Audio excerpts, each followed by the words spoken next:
but it's something I think about as the world turns and is burning with the dark matter of all this going on for so long. Children have been bought and sold and sodomized and sacrificed for millennia. And it's time that's over. And if I would name one thing that's keeping our culture down right now, it is that. It's all forms of child abuse. From the more, I don't want to call anything benign, but how a child comes into this world, if it's not met by competent caregivers who can entrain with it and teach it to feel safe in this world and that it belongs in this world, and even that it's loved in this world, then we all grow up shaky. And if we're shaky, we're divorced from our power. And if we're divorced from our power, then this deep, sick system keeps going. But it connects to why the kids in whose parents work in, the military industrial complex are getting vetted to, we're used really hard. And it's because, in my case, my father sold me. He made money, there was an exchange, negotiated a contract. So I think they get to use us more even than the other folks. 2 reasons I know of that I have been interfered with or taken. One is for doing work off-world in secret programs, dark, black projects, black ops, programs that are not on Earth or in facilities on the backside of the moon. And this was back in late 70s, early 80s, and also other locations in the solar system where we could call an underground facility or a base. But also the second reason with the abduction is I know my part of it is for what is called, been termed to me as harvest of genetic material, DNA. The human minds that were working on these experiments were also very much informed by the Draco. Draco were big players in this. They're master geneticists. They were very heavily involved in the Moon project, the Moon facility that I was working in as a child. Again, I was being taken out by the dark forces to go into the secret space program. Sent to the Moon, sent to Mars, sent to Planet X, all long, years of training to get to that point out in Planet X, which was the end of my service time. And I will speak, the next video is going to be talking about more of the off-world service details. Beautiful, just pausing here to feel that light from that galactic mothership, which I spoke about again, episode 2, you can go back and watch that. Oh, it's because there's so many stories attached to this ship and your long history with them.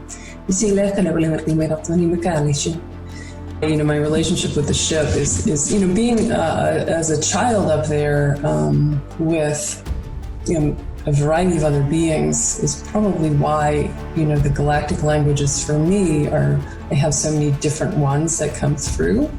The mantids came in and settled in a place that was partially already built out by a much more advanced race a long time ago that had been abandoned. And it still contained all of these high frequency energies. Mind-blowing.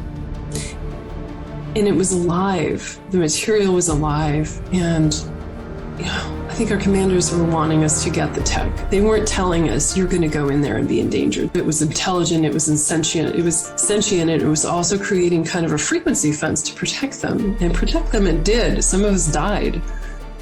I didn't know much about the twinning phenomena when this first started coming in. And at the end of all this, I will read a little bit about what I just dug up yesterday about the Illuminati and how they use the twinning as a psychic control mechanism and mind control mechanism. And it corroborated everything I'm going to talk about here. Dean and I were doing psychic missions, like psychic recon missions, for example, with the Manta Caves. Our minds were wed. I mean, it's like almost like our bodies were wed. Our minds were wed, and we could see together more than we could see apart, if that makes sense. It's like the two became one. So remember that if you're going through something like this, or something that feels insurmountable, that you probably also got the resources to work with it. I mean, we are humans, we're extraordinary, and that's why so many groups are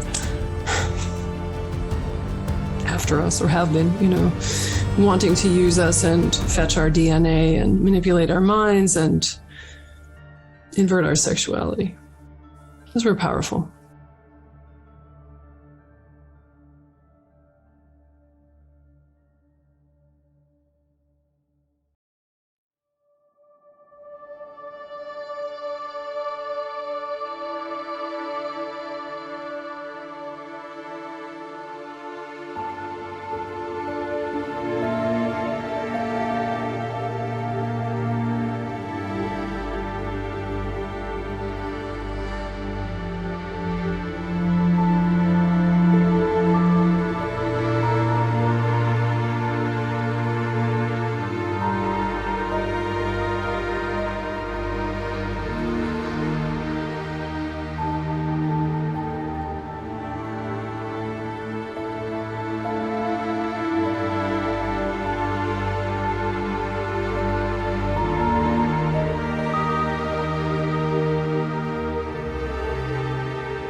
Just to mention this briefly, I have a mother and father from a previous lifetime, Indigenous mother and father, and I just call them simply mother and father.